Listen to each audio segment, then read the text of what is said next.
Hello बच्चों, good morning. आज हम एक नया पाठ पढ़ेंगे, कल्पतरु। ये हमारी पाठ्य पुस्तक शेमुषी का चतुर्थ पाठ है। ठीक है, तो यह जो पाठ है यह वेताल पंचविंशति नामक कथा संग्रह से संकलित किया गया है। ठीक है ना, यह पाठ कहाँ से लिया गया है? बेताल पंचविंशति नामक कथा संग्रह से। कथा संग्रह किसे कहते हैं? जिसमें बहुत सारी कथाओं को इकट्ठा करके रखा जाता है, तो उससे लिया गया है। जिसमें मनोरंजन करने वाले एवं आश्चर्यजनक घटनाओं के माध्यम से जीवन मूल्यों को दर्शाया गया है। ठीक है ना, हमारे जीवन के जो अच्छे मूल्य होते हैं उनको दर्शाया गया है।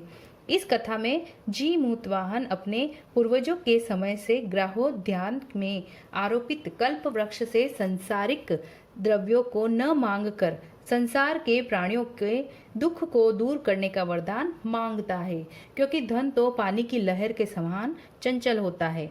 वह केवल परोपकार ही इस संसार का सर्वोत्तम तथा चिर स्थायी तत्व है। तो इस पाठ का जो पात्र है, ठीक है ना, वो क्या करता है? उसके आंगन में एक कल्प वृक्ष होता है। कल्प वृक्ष एक देवताओं द्वारा वृक्ष दिया गया वृक्ष होता है, जिसके सामने हम जो भी इच्छा रखते हैं वो इच्छा हमारी पूरी हो जाती है। तो यहाँ पर जो पात्र बताया गया है, जी मूतवाहन, इसके जो पूर्वज थे उन पूर्वजों ने तो हमेशा उस कल्प वृक्ष से धन नहीं मांगा, लेकिन इसने क्या मांगा? इसने पूरे संसार के लिए, अपने ही लिए ही नहीं बल्कि पूरे संसार के प्राणियों का दुख दूर करने का वरदान मांगा है। ठीक है, यही इस पाठ में बताया गया है। अस्ति हिमवान नाम सर्व रत्न भूमिर नगेंद्र। ठीक है, तो इस सभी रत्नों का की भूमि और सभी पर्वतों का राजा हिमालय है। ठीक है, इसमें क्या बताया गया कि सर्वरत्न भूमि यानी कि सभी रत्नों की भूमि और नगरी पर्वतों का राजा कौन है? हिमालय पर्वत है। तस्य सानोरूपरी विभाति कंचनपुरम नाम नगरम। ठीक है, तस्य यानी उसके, उसकी चोटी पर, उसके शिखर पर कंचनपुर नाम का एक नगर था। ठीक है, तत्र जी मूत केतु रीति श्रीमान विद्याधर पतिह वस्ति स्म। और वहां पर कौन रहते थे उस नगर में? वहां जी मूत केतु नामक, श्रीमान जी मूत केतु नामक विद्याधरपति रहते थे। ठीक है, तस्य ग्रहोद्याने कुल क्रमागत कल्पतरु स्थित। ठीक है, उनके ग्रह उद्यान यानी कि उनके घर के बगीचे में, उनके घर के सामने बगीचे में उनके वंश परंपरा से प्राप्त, कुल क्रमागत यानी कि उनकी मतलब पूर्वजों के अच्छे कर्मों से प्राप्त एक कल्पतरु वृक्ष था। ठीक है, वहां पर क्या था उनके बगीचे में? उनके बगीचे में एक कल्पतरु वृक्ष था।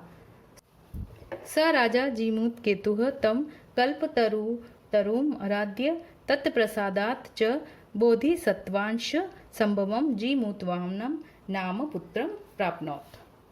वह राजा, ठीक है ना, वह राजा कौन?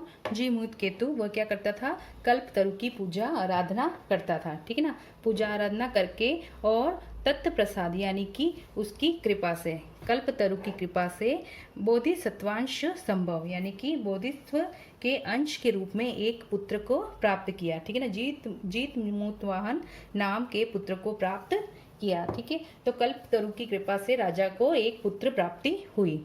स महान दानवीर सर्वभूतानुकंपी च अभवत। ठीक है, वह महान दानवीर था। ठीक है, वह अत्यंत ही दानी था। कौन था? वह जो पुत्र प्राप्त हुआ था वह पुत्र बहुत ही दानी व सब पर दया करने वाला था, सभी प्राणियों पर दया करने वाला।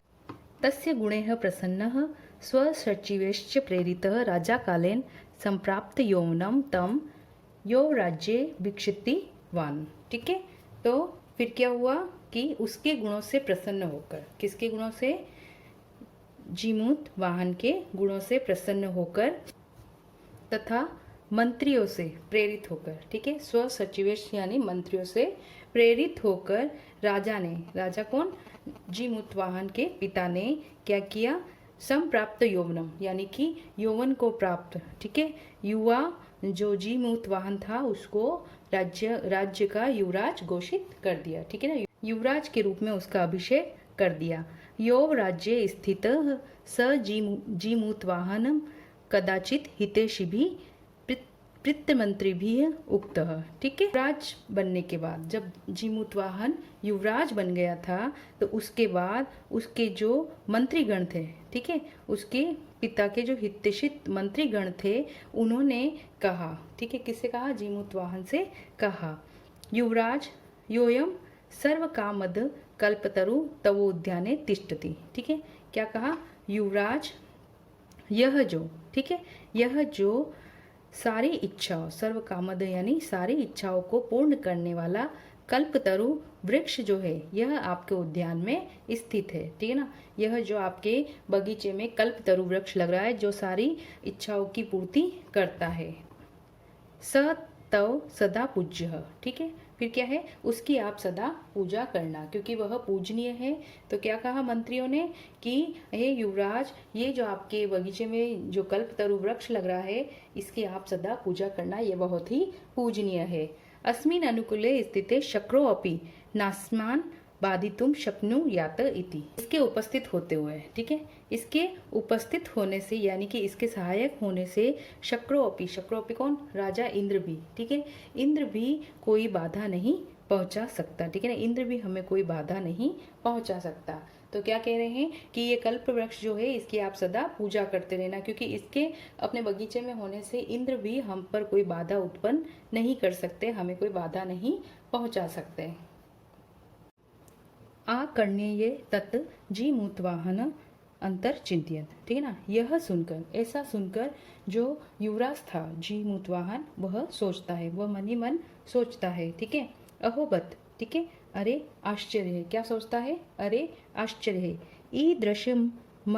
ईदृशमर पादपम प्राप्यापि पूर्वेह पुरुषे रस स्माकम त्रादश्य फलम किमपि नासादितम किंतु केवलम कश्चिदेव कृपणे कश्चिदपि अर्थो अर्थितः। ठीक है, तो क्या सोचता है वो कि ईदृश मम अमरम पादप, ठीक है ना, यह इस प्रकार का अमर वृक्ष पाकर भी, ठीक है, ऐसे अमर वृक्ष को पाकर भी, प्राप्यापि यानी पाकर भी, पूर्व पुरुषे स्मारकम यानी कि हमारे जो पूर्वज है, ठीक है, हमारे जो पूर्वज है उन्होंने इसके फल को प्राप्त नहीं किया। ठीक है, ऐसा वृक्ष हमारे बगीचे में है, उद्यान में है, लेकिन हमारे जो पूर्वज है उन्होंने इसके फल को प्राप्त नहीं किया।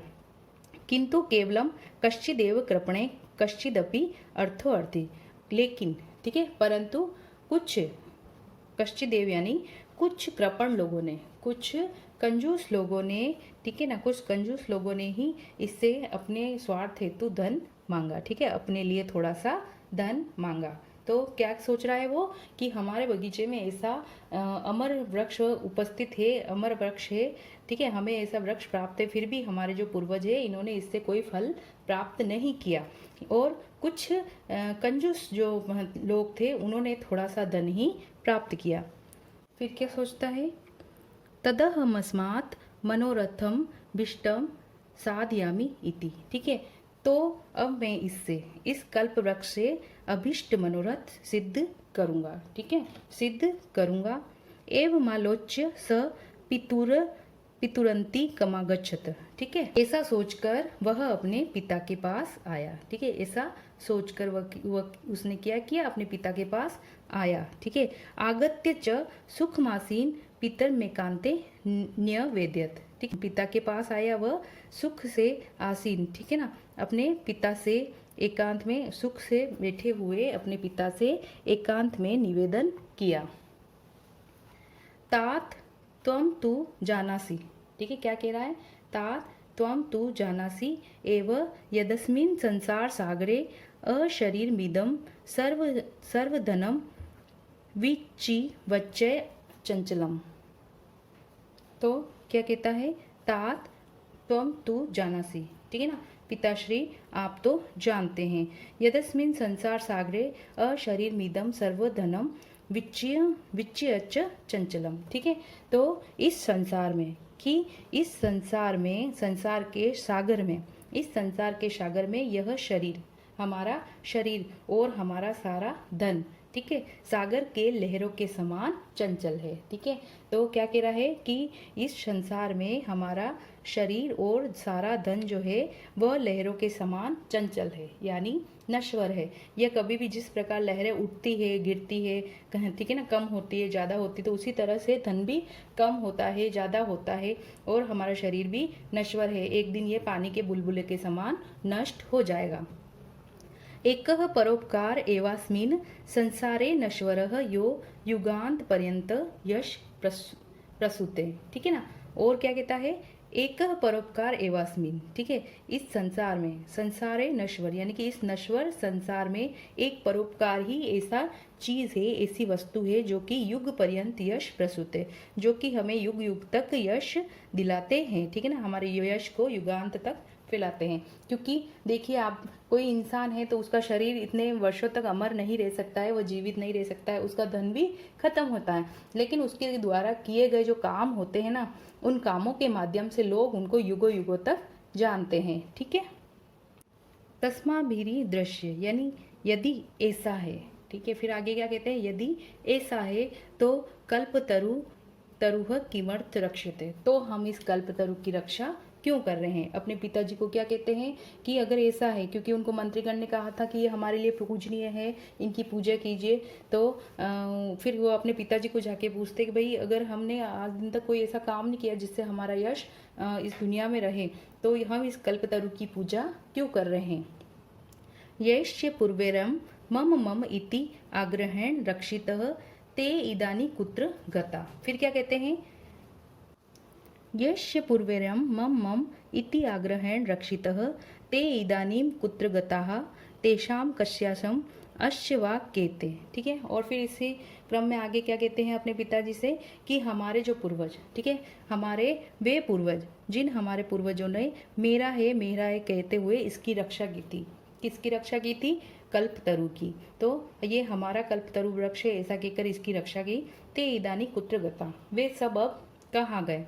तेषाम कस्यासम, उनमें से यह किसका है। ठीक है, और हमारे जो पूर्वज थे जो मेरा करके पूजा करते थे, उनमें से अब ये कल्पतरु किसका है।